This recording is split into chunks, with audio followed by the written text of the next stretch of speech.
Hej, mit navn er Michael Boring. Jeg vil fortælle lidt om, hvordan man mestrer Cold Canvas. Cold Canvas er en salgsform, en salgsstrategi, en måde at gøre det på, som rigtig mange virksomheder benytter sig af, når de skal skaffe nye kunder.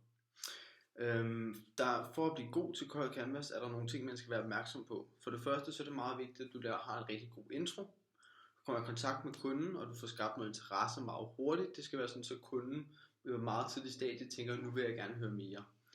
For at nå videre i proceduren, så skal du hermed få en dialog op at køre sammen med kunden.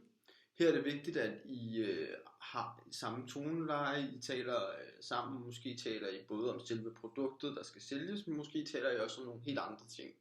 Her bliver relationen skabt, og så når vi til lukkefasen, hvor vi til sidst skal ind og lave vores salg, og sørge for, at kunden er med på den præmis, som vi gerne vil få ud vores budskab, det som vi tror på.